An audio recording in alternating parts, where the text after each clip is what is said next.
Hello, everybody. My name is Shayna Weiss. I am the Senior Associate Director here at the Schusterman Center for Israel Studies. We're really excited to have you here today, which for the final installation in our series about Israeli media during wartime. Before I pass this over to Romy, who will be moderating and taking us through today's discussion, I just want to thank her. I want to thank all the staff at the center who made today really special. And I know Romy will speak about this as well, but it's really befitting, I think, to do this day on Shushan Purim, on sort of the day after Purim, still maybe the last grafts of Purim in Jerusalem, to think about how do we laugh at things that are terrible or things that are complicated. And I think today will be a perfect part of that discussion. So without further ado, I'll pass it over to Romy. Thank you, everyone. Thank you. Thank you very much, Anna. Good afternoon, and thank you all for joining us from around the world. Hi. Please let me express my gratitude to the wonderful leadership here in the Schusterman Center at Brandeis University, to Alexander Kay and Shayna Weiss that you met, and a special thanks to Meng Shi, Inbar, and Ina for their assistance behind the scenes. This event wouldn't have been possible without them. So like what you said, Shayna, you know what they say, timing is everything. So although we didn't plan it, the Jewish calendar aligns perfectly with our final session today. We'll be discussing Israeli entertainment and satire post-October 7th, following the festive Jewish holiday Purim. Traditionally, Purim is celebrated with costumes and sweets and alcohol, to remember the saving of the Jewish people, this time from the hands of Haman from the Persian Empire. And in the current bitter version of this traditionally happy holiday, we will conclude this 3-session series on Israeli media during the Gaza war. Perfect timing to ponder the question, when are we allowed to laugh again? So before introducing our guests from Israel, here is one way to answer this question. I'd like to take you back to a significant moment involving Rudy Giuliani, then the mayor of New York, just 18 days after the worst terrorist attack in the American history. Can we see it? Yeah. It occurred during a special opening segment of Saturday Night Live, with the New York City still reeling from the shock and debris of 9/11. Giuliani stood live in the NBC studios in Manhattan, alongside the NYPD and the New York Fire Department commissioners, with some of the first responders who survived 9/11 behind them. He spoke about the vitality of the city and the importance of the show, Saturday Night Live. Paul Simon sang after him. And when the song ended, the executive producer of the show came closer to Giuliani and asked him quietly, "Can we be funny?" Giuliani, still an authority figure, but with a big smile, replied, "Why start now?" And this was such a genius move that it sounds so simple, right? Only when I started to set my question to this talk, I realized how difficult it is to ask, even now, a question like, when was the first time you laughed after October 7th? So today we will meet and ask, also via the Q&A button on your screen. You're more than welcome to use it. We will ask 3 esteemed comedy showrunners who already faced these questions 171 days ago. They'll soon reveal their answers and share even other dilemmas that encountered during the last 5 months of wartime. No prior knowledge of Israeli comedy is needed, and we will do our best to make sure that the jokes won't be lost in translation. So please welcome Aneta Segev. She leads the first TV show which aired in Israel after October 7th that was not a breaking news broadcast. And Eti brings 4 decades of experience in various facets of the Israeli culture. having been involved behind the scenes in stage production, movies, radio shows, and TV programs loved by every Israeli. And today, Eti joins us as the executive producer and showrunner of Zeu Ze. As you can see on your screen, Zeu Ze is a long-running hit TV satirical sketch show that has aired from 1978 until today with the same popular cast. After a short 20-year break from the year 2000, the show made a comeback during COVID 4 years ago under Eti's leadership. And you'll learn more about this phenomenon shortly. Let's talk about Kupa Rashit. Nadav Frishman and Yaniv Zohar are the co-creators, head writers, and showrunners of Kupa Rashit, or Checkout, as translated into English. This hit comedy series follows a diverse cast of customers and staff of a struggling Israeli supermarket in the beautiful city of Yavne, and is currently the most popular TV sitcom in Israel. And they were both in the midst of writing its 5th season when the war began. Hi, Yaniv and Nadav, thank you very much for joining us. Hi, thank you for hosting us. Let's start with you. Before we dive into the war, would you please provide our non-Israeli audience with a brief overview of the ethos, the format, or narrative of Kupa Rashit? Kupa Rashit to check out is a mockumentary about a supermarket, and not very successful one. And it's like a mini Israel that united all the kind of how do you say, all people of Israel is in this, coming to the supermarket or working in the supermarket from all kind of races or so this is very Israeli show. Kupa Rashit is a script. Also, I can add well-produced show. It's featuring a complex filming set, and as you mentioned, there's a very big talented cast and lengthy post-production stages. However, in the weeks following October 7th, you two found yourself traveling all over Israel in a van with the actors, performing all day in front of evacuee families and injured soldiers. I want to talk to you about this, but first, here's a short clip from one of those gatherings. It was filmed in the lobby of a hospital. And please listen carefully how the Israeli national anthem, Hatikva, combines perfectly with this supermarket's slogan. The name of the supermarket is Shefa Isascha. מילים של רמזי עבד רמזי. 3, 4.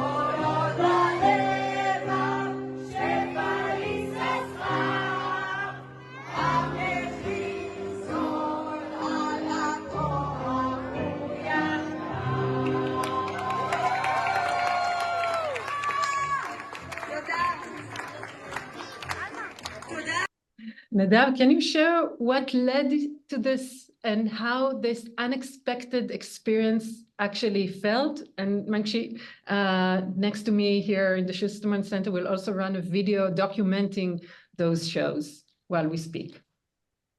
I think it happened by itself, because after the shocking after the shock of October 7th, and I think it's every person in Israel was in shock situation.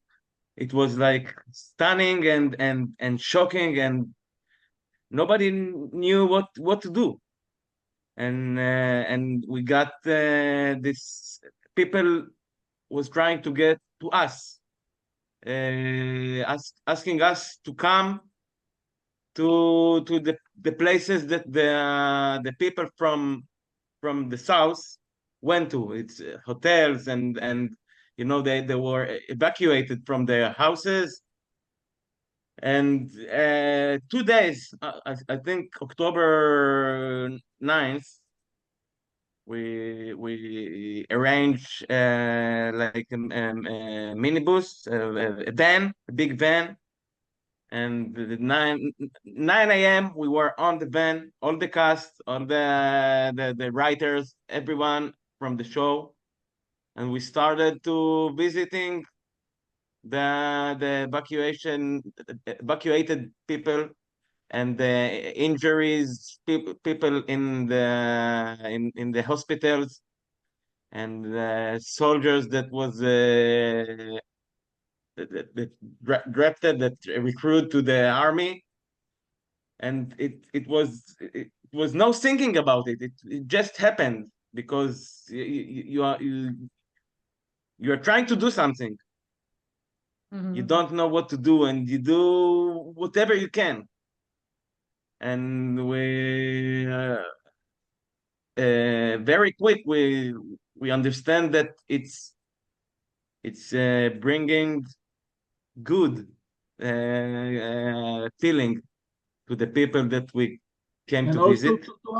to us too, because it was when you come to comfort, you get to yourself also. So it was good for us too, because again we all been in a shock mode, and to be with people, around people that love you, and you see only when we came they start smiling, and there were kids, they were at the terror attack that the terrorists attacked them in October 7th, and it was like it was shocking to us too, and the ability to make people smile.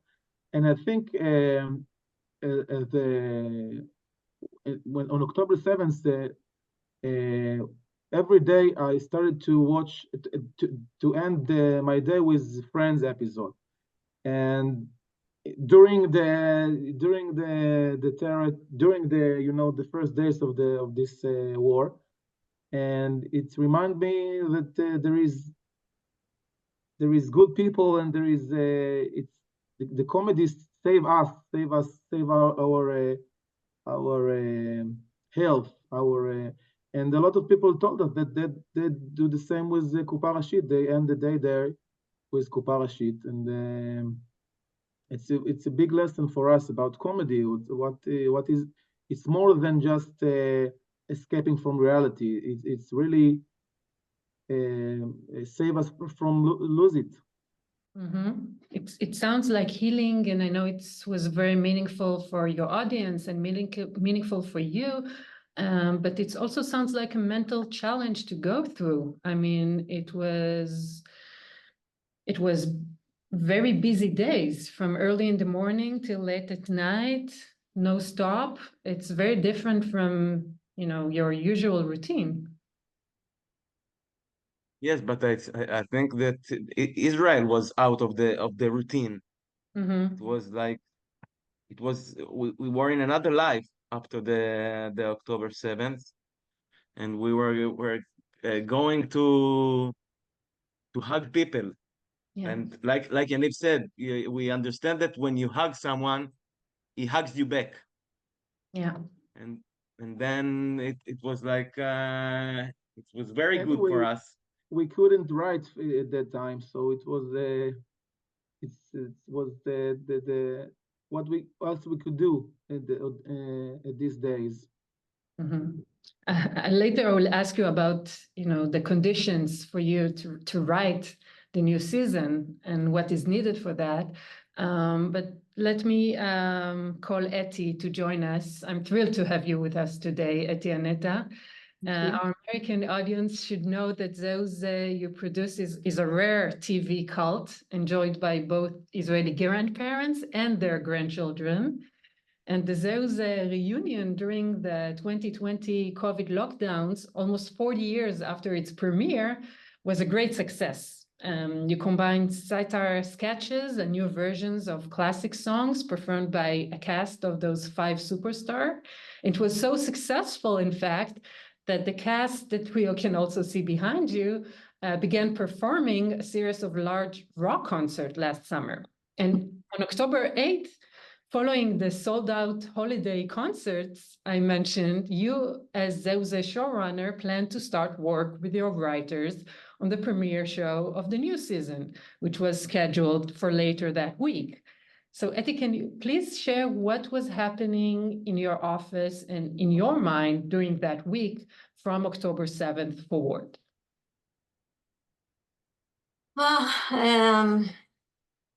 like my friends here said, it was completely, we were completely out of normal things. But actually, it was Saturday. We were supposed to start working on Sunday on the 6th season of Zeuze. And at around 12 o'clock, I was talking to the head of the cultural department in our channel, in channel 1, the public channel, the Israeli public channel. She, of course, didn't know what to do. No one knew what to do. I mean, it was all over the country. Nobody knew what's going on, exactly what we are supposed to do. And news took over in all channels. It was broadcasting from morning till next morning. It was always new reports, new catastrophic news we heard all over. And nobody knew what to do. But I had the feeling we have to do a show. It doesn't matter. It wouldn't be the regular show. It wouldn't be sketches. Nothing was funny about the situation.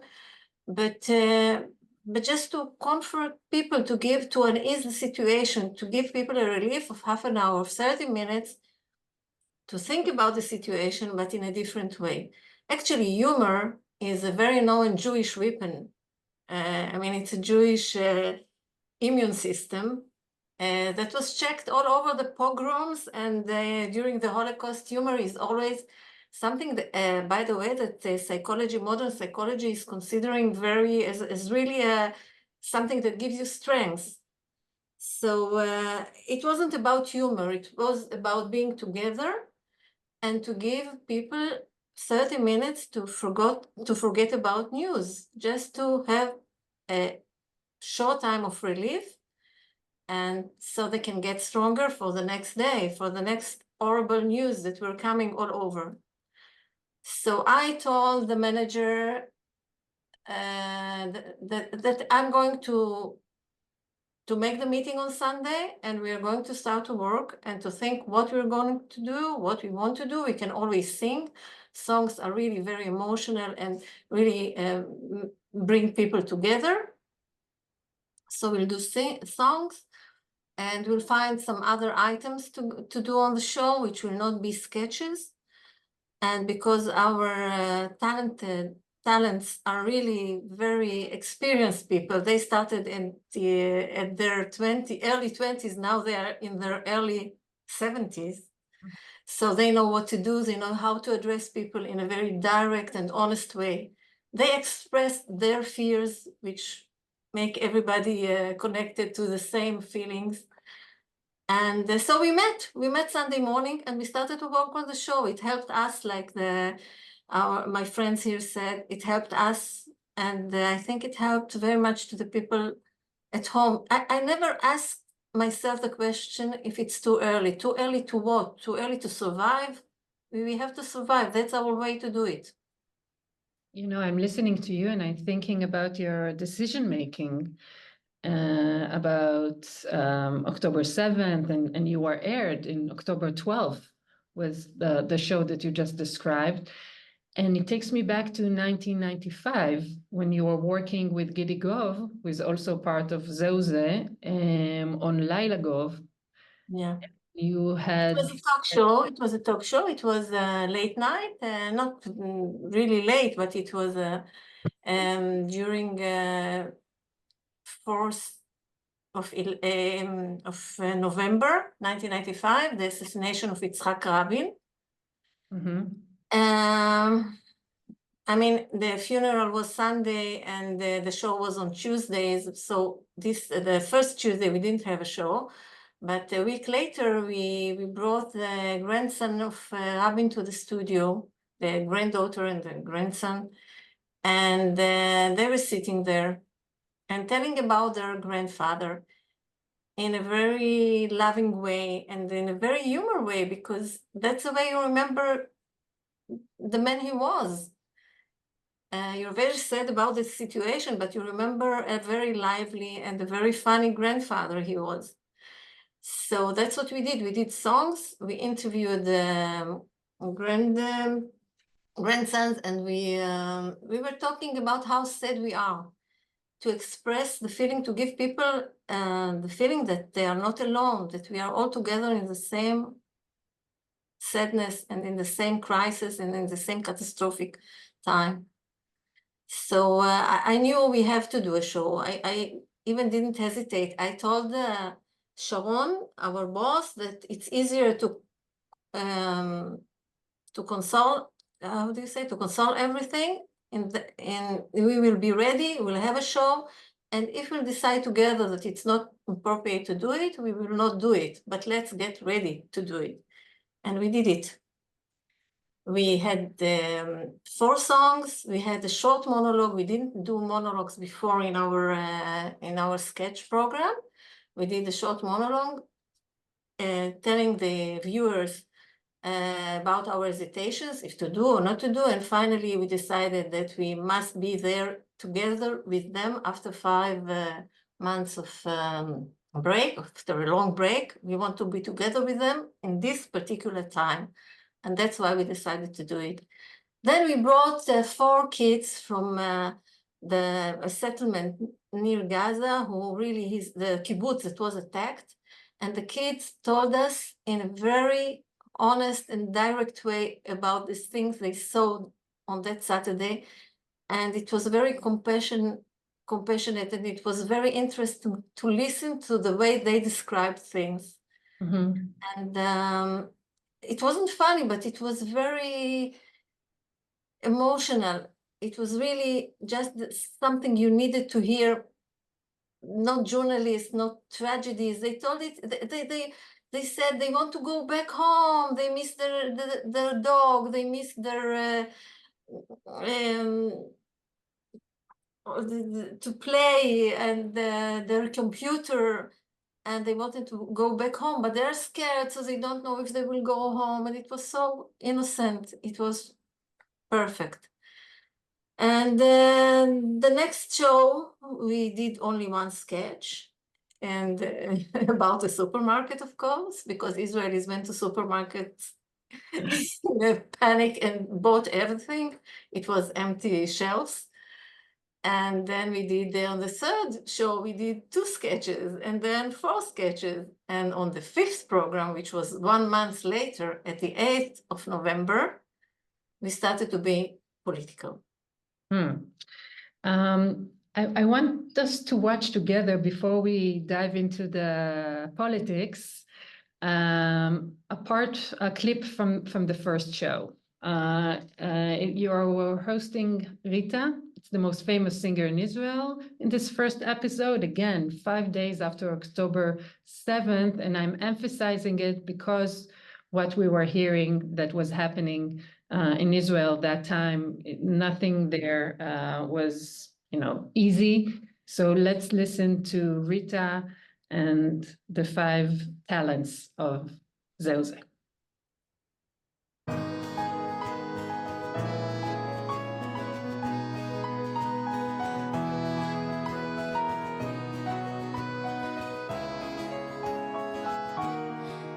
וזה יבוא, אתה תראה, הידיים הקפוצות יתאחו, והלב השומר לא להיפגע, יפעם בקצב רגיל, זה יבוא כמו שהצבע רגיל.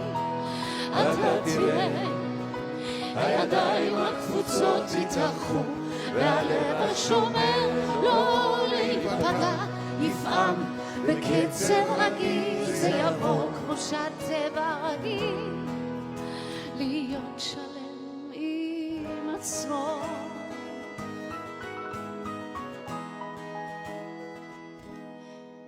וזה יבוא, אתם הרי יודעים שלא הכל יטלטל אותנו, ולא הכל יכה, ומה שיפתח לנו, אמן אמן, עוד כל הטוב לנו, לכולנו, מחכה.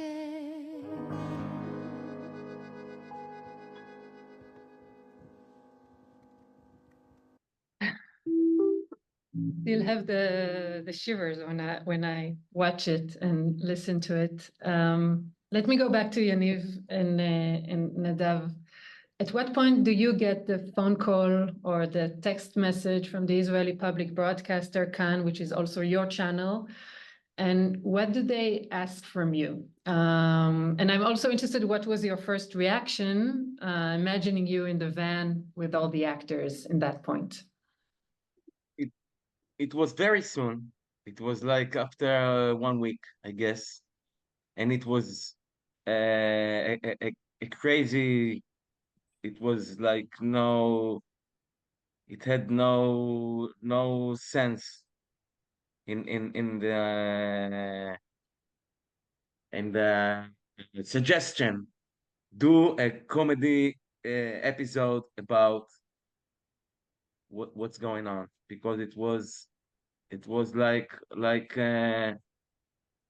we were like in Shiv'ah, you know, in Jewish people are after someone in your family is dying, then you do Shiv'ah. You sit like 7 days and you do nothing and you just grieve. And we were like, it was Shiv'ah, and I think the Shiv'ah was like 1 month in Israel. Everybody was grieving and sad, and it was we said it's bad time for comedy. It's not the time. What can we say? Can we write? What can we do? It was not. And after 1 more week, there was another phone call. Maybe you consider to do an episode of Checkout, and it was still. And from the other hand, we were meeting the people that was evacuated and were injured, and they used to tell us that they are watching, like Yaniv said, he watched Friends. They were watching Kuparashit. They were telling us, we sit here every night and we see Kuparashit. It takes us to before the disaster. And I remember one particularly that told you, one of the evacuated people that have been in the terror attack, hiding from the terrorist in his home, and he was in his safe room, holding. That's what he told us, holding the door for 7 hours, and I don't know why. He don't know why. He opened his phone and saw a specific Kuparashit's episode, specific scene from Kuparashit in loops, and for 7 hours.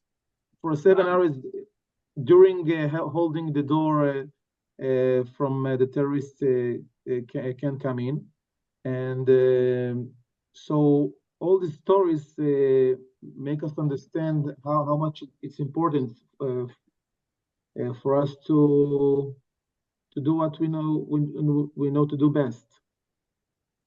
And then we saw, like, maybe after one month, when we saw that Zeuze is starting and Eretz Nehederet, it's like you see it like in a battle, and you see one of the soldiers is coming up and is mistaer. How do you say mistaer? Run through the enemy. And we said, okay, if they can do it, maybe we can do it also. And we was starting to talk about what can we do in our series.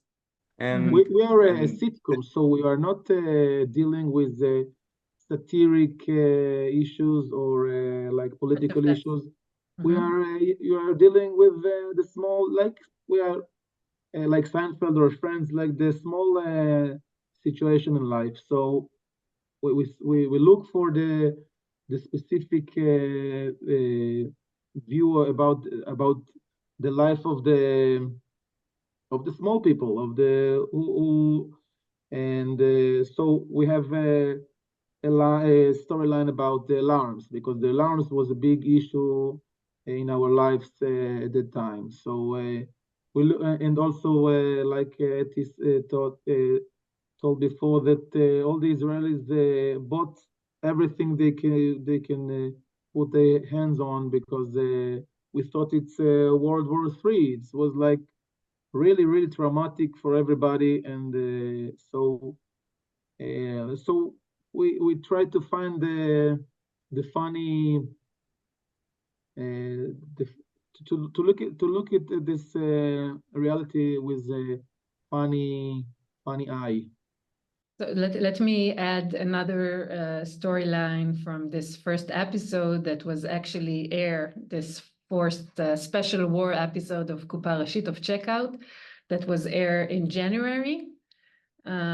It was very fast, like a very fast production, but the speaker that we're going to see is one of the most lovable and most miserly customers in the supermarket. His name is Amnon Tetinsky. And this is how the war experience was for him. Let's watch it together.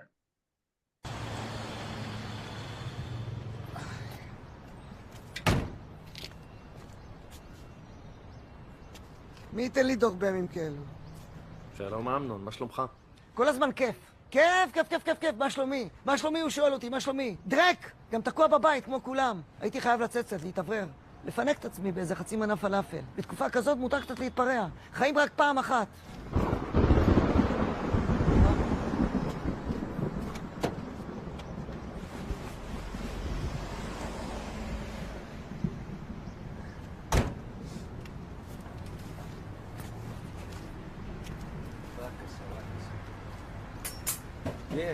הצדיק, חומוס, צ'יפ, סלט? לא, לא, לא. מכיר אתכם. ממלאים את הפיתה בשטויות בשביל שיצא פחות פלאפל. פלאפל. רק פלאפל. רק פלאפל. רק פלאפל. הלאה. עוד כדור, עוד כדור. עוד כדור. דחף עם האגודל. עם האגודל. כן, יופי. בבקשה, צדיק. 9 שקל. 9 שקל. עליי. מה זה? וואלה, מגיע לכם, החיילים, בשביל כל מה שאתם עושים בשבילנו. ההוא מאחוריי חשב שאני חייל. לא ידעתי מה לעשות. ככה לנצל את טוב ליבו? לא נעים. לא נעים, but actually very naive, very pleasant. This Amnon later made it his hobby to get soldier discounts in this stand, falafel stand, thanks to his jacket and umbrella. That and I wonder, Nadav and Yaniv, what other war elements were already kosher enough to be shown in this very fresh episode, because one of the first favorite characters and devoted workers of the supermarket is Ramzi Abed Ramzi. And how does he introduce himself? Palestinian? Arabic. Israeli Arabic. I think himself as a supermarket worker. He doesn't have like I don't think he has ethnicity in his beliefs. He's a supermarket. Sure. He's a supermarket worker. This is his life. Is the supermarket? It's like the NBA for him. He plays in the NBA. He loves the supermarket. This is the best place in the world. And in his storyline, there's rats in the supermarket, and he's going to the sewers to find the rats, and people hear that he speaks Arabic in the sewer because he's looking for the rats, and they are thinking that there's like tunnels of the Hamas to the supermarket, and it's like a mistake, a funny mistake. But all is said because we don't the people who hear him don't know Arabic, so all he said is like very good and very good stuff and good words. Not you don't speak about, but in the Israeli ear, it sounds like something like a terrorist, that something that make them fear. And there was another way that the war actually enters in the back door of Kupa Rashit, when in the same week you screened the episode for the first time, the war episode, to Kibbutz Kfar Aza evacuees. You learned that one of the crew members of Kupa Rashit production from the previous season was killed in Gaza, and you decide the episode will be in his memory. Yes, his name Shai Termin, the hero Shai Termin. Yeah, this is his picture. He was so handsome, and inside and outside his personality, and an Israeli hero. And we met him only for 3 months in the 4th season, but we all fall in love with this guy. And how do you say, God take the good ones? So this is so true about him, and it's very, very sad to hear, but it was like very hard for all of us to hear about his death. And we just met we go to the Shiva, like Nadav taught you earlier, the Shiva, and we the last Wednesday we gave his crew members from the army and his father, we gave him like a memorial from Kupa Rashit, like a flag from us, like something, a flag in a picture. And again, it was when you met the death from close, from like he was a very friend of us. It's like devastating. 10 days after this episode was aired, I'm back to your storyline, Eti, with Zeuze. You had your own falafel stand sketch, and it was definitely satirical and had a lot of critique about how the soldiers, the reserve soldiers who are coming back from the field to their business doesn't get actually support from the government. Let's watch this sketch, and I have a question afterwards. וזהו, לפני שעתיים הגעתי הביתה מעזה. כן, שחררו את היחידה שלנו אחרי איזה 99 יום, ואמרתי נבוא ישר לעסק, כי אחר כך אני צריך לחזור שוב. כל הכבוד לך, אתה שבי, אתה גיבור. נשבע לך, אתה מלאך מהשמיים שיצא להגן עלינו. אתם הגיבורים האמיתיים שלנו, שאלוהים ישמור עליכם. אמן, אמן, גם עליכם. טוב, מה לשים לך במנה? אני לא באתי לקנות פלאפל, אני מהעירייה, אני פשוט הצטבר לך חוב גדול של הארנונה ו... וואלה. כן. טוב, נטפל בזה. אז מה לשים לך, אדוני? אני גם לא... אני ממס הכנסה הגעתי אליך כי לא העברת מקדמות בתקופה האחרונה, אז... כי פשוט לא היו הכנסות, אז... מה בשבילך, חצי מנה?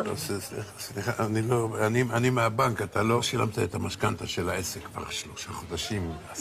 סבי, אנחנו נאלצים לסגור לך את העסק. ממשלת ישראל אומרת תודה רבה לכל המילואימניקים שהיו מוכנים להקריב הכל למען המדינה, כולל את העסק הפרטי שלהם. תודה מכל הלב. אבל אתה, שבי, אתה גיבור אמיתי, שתדע, כל הכבוד. כל הכבוד לך, שבי, כל חולים עליך, כל הכבוד. תודה. תגיד, החמוצים זה חופשי, נכון? כי אני בלי ארנק פה עליי פשוט, אז... גיבור. כך עליי. גיבור. תודה.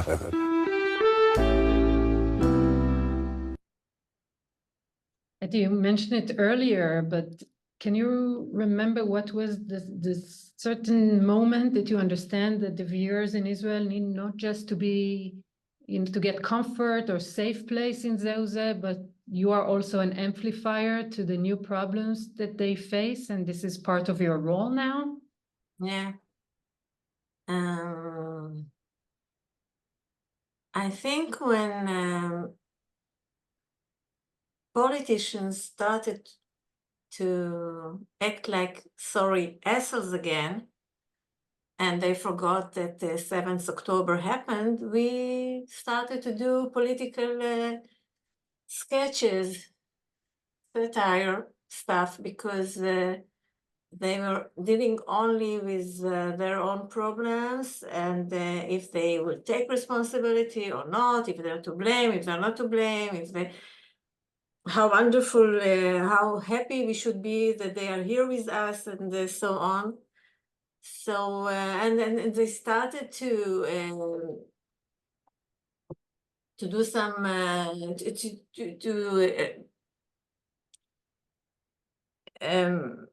to deal with the Israeli budget like it's their own mother's purse, and to do whatever they like, and to do all the political decisions. We had to do our stuff. So that's what we did. And since then, we're doing that. We are also dealing with broad human topics, you know, of fear and of depression and things like that, that are relevant to any of us. But we are also dealing with a political situation, which is very, very complicated in this small country. And now it's even more, and it's not very funny. By the way, we decided we don't have to be funny all the time. I hope you're funny from time to time, but that's not the main goal now. We can allow ourselves to be sarcastic and to have a bitter smile, and not telling jokes all the time, because situation is very chaotic. So we can allow ourselves to be a little bitter, and that's what we do. We sometimes do sketches with no comic poenta or anything like that. It just, we say what we want to say, and I don't know if it affects anyone, but it gives people, it's very important for people on any side to hear and to listen and to see that there are other people that think like they are. You know, we are not willing now these days to listen to the other side. It's something that happens all over the world. We are much more into our people because of all the social media. We are getting only the information we would like to hear. We do it more than before. And we are trapped in our kind of people. And but it's very important for those people to hear and to get some vibes from the media that they are not alone, they are not left.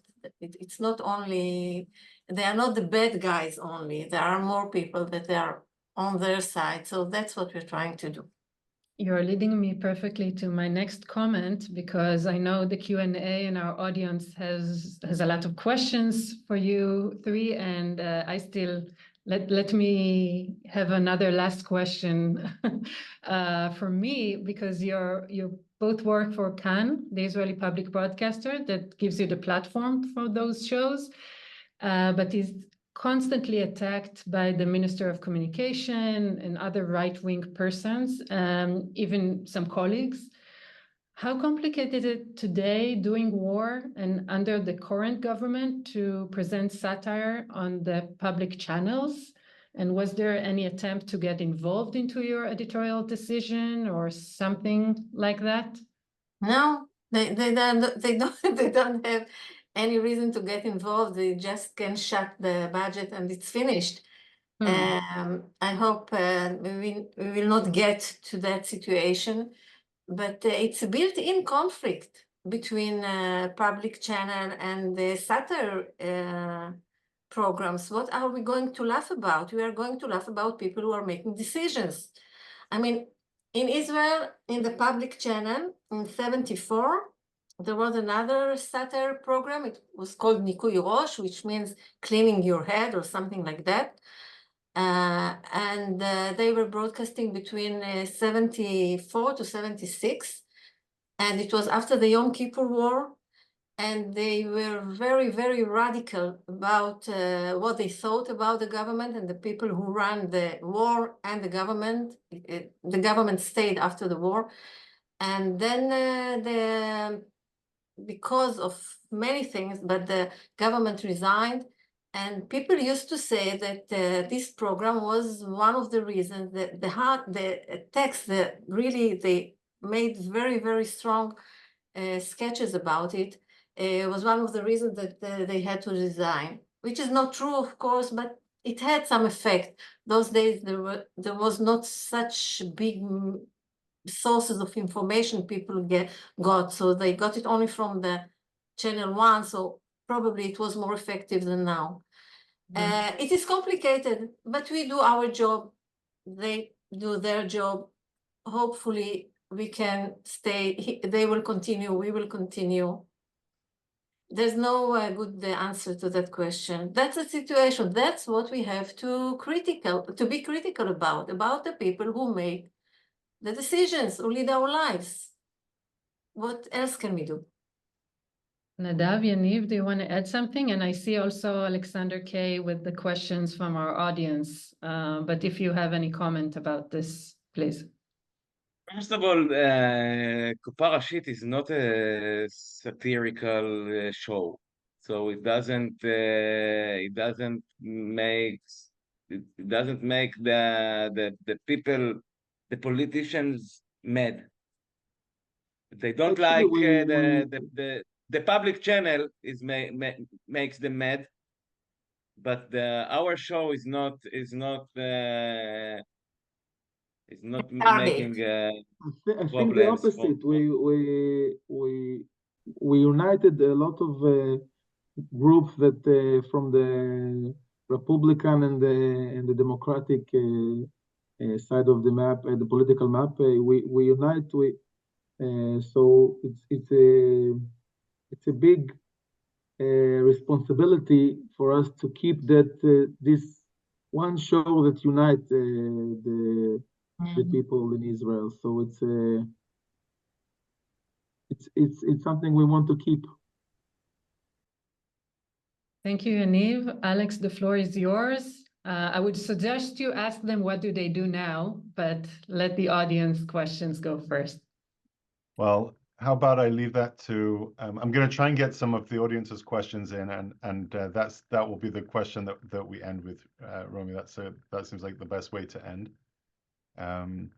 So a couple of questions have come in from the audience, actually. First of all, hello. I'm Alex Kay. I'm the director of the Schusterman Center. It's a great pleasure to have you joining us today.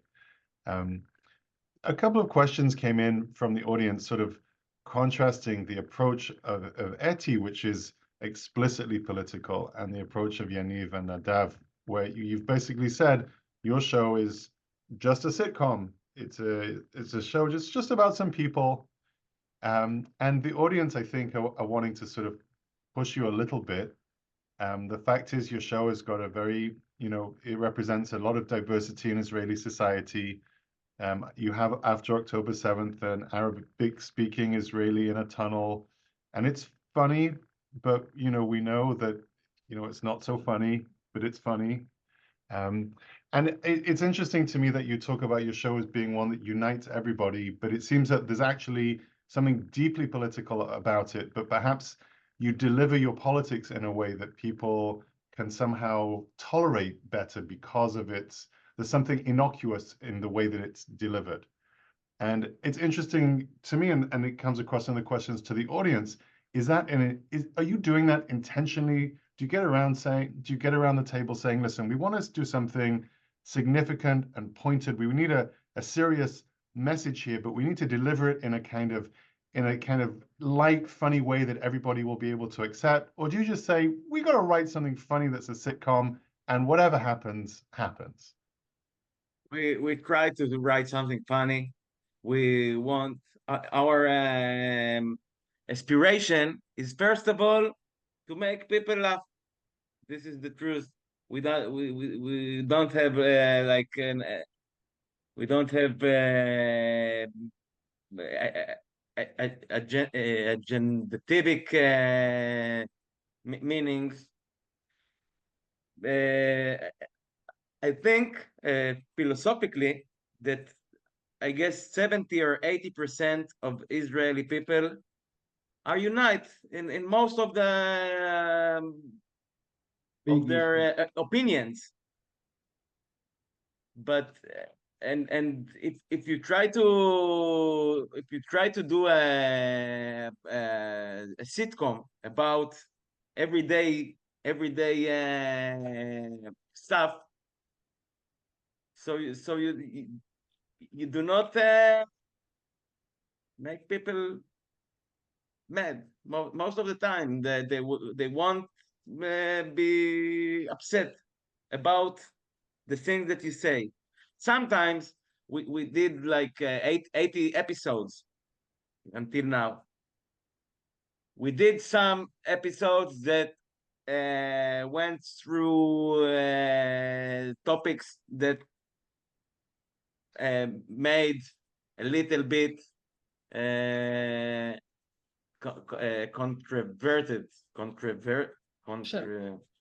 controversial. We but succeed it was making the both sides mad at us. So it was like we were proud of us because all it was an episode. I'm gonna tell you all about it, but we succeed getting mad the both sides of the maps. So it was very nice. But I'll tell you a secret. We don't I don't know what Yaniv voted in the election. We don't talk about it. It's not our forte, you know. It's not our I think make people laugh. It's so hard. It's so hard. It's something that it's so it's the I think it's the biggest emotion that you can so we are then so we do all our efforts in this.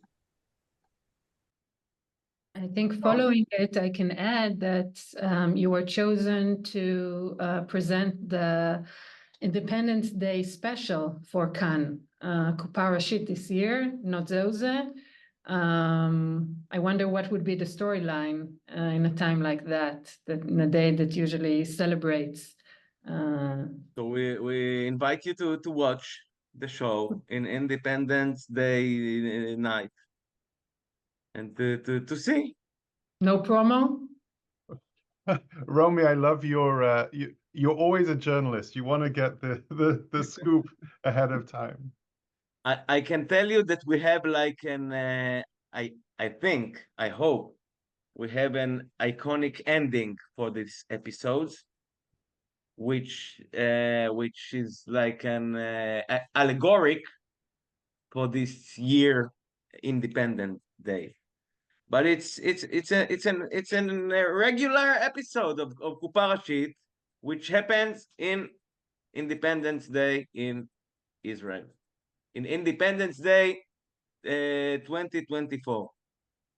So, Eti, I'm going to ask you another question that came from the audience, which is almost the opposite question of the one I asked Yaniv and Nadav, which is you are explicitly political. You don't shy away from saying that you are. You're not afraid of making fun of national politicians, national symbols. Has there ever been a joke you have decided not to tell? Yes, there were many subjects we avoid like hostages, and IDF is also something we do very gently. We handle it because people are fighting, people are dying, and it's not the right time. We really are into the political situation. All the rest is we deal with all the others in a very positive way, like to share the topics that bothers us all as a nation. The ultra-Orthodox is a problem, the budget is a problem, and the divided country. We are not two camps. We are 5, 6, 7 camps together with the Arabs and the Orthodox and the right wing and the left wing, and I don't know what. So it's really a problem, and people are sitting in the government doing nothing. That's what we are dealing with, and all the rest we deal with a very compassionate way, and we don't critique the army or the soldiers, or of course anyone who was hurt. And sometimes we even if it's very funny, we don't do it because it's not the time, and it's not the time anytime. It's not the time to do it, especially now. So we are not completely out of control, but there's enough reasons to laugh and to be critical and to be satire without dealing with the hard issues. There's enough to deal with. So we have about 2 minutes left, and I have 2 questions to ask. The second one you already know is what your plans are next. But before that, I want to squeeze a very quick question in, which came from the audience. I think it's important. Do you have information about the people that watch your shows? Obviously, Israel has a very widely divided demographic in terms of people, different ages, different language, different ethnic groups, religious groups. Do you know the different kinds of people that watch your shows? Do you get feedback about that? No, we just get feedbacks and from the audience, and it's coming from all over, from taxi drivers and professors in university. And I mean, we are not so much into youth. I think Kuparashit is much more for the youngers. We are with elder viewers, I think. But we don't specific know. We just get feedback from the street, and people love the songs, so that's okay. About the sketches, I don't know. It's everywhere, I think, but it's mainly elder people, I think. And I was surprised.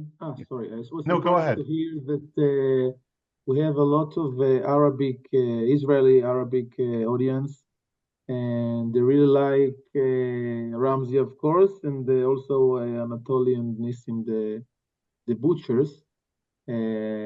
So it was very make us happy that to know that we can reach to these people. Thank you. So I'm going to ask you the last question, which is what you have coming up next. And I think in 15 seconds, sorry for it's so short, but Eti, what's coming next for you? We are having only 4 programs until we go to a break again, because we finished the 6th season, and we'll come back after the holidays, the October holidays, which I hope will be different than those we had on 2024. And we are going to continue with the show, with the stage show with the songs, and that's it, I think. That's plenty. Thank you. Yaniv, Nadav? We're shooting our 5th season in May, and we are hoping that there will be plenty more. Well, we all wish you tremendous success. I'm not going to officially thank you because Romy will close the program, but before she does, I need to thank her for bringing her incredible years of journalistic experience to create this incredible series for the Schusterman Center. We're very, very grateful to you, Romy. And thank you, Yaniv and Nadav and Eti, for joining us today. And with that, I'll leave it to Romy to close the program today. Thank you, Alexander. Thank you very much, Professor Kay, and really thank you, Eti, Yaniv, and Nadav, for those clear voices and fascinating stories behind the scenes. And again, a heartfelt thank you to all the professional team at the Schusterman Center for providing us with this opportunity to bring those voices to American academic community from the Brandeis University campus. It's been a privilege and a pleasure. And to our viewers, I'm available on social media and email, and you are more than welcome to share your thoughts and feedback on this series. And I hope to see you all in person. Thank you. Thank you very much.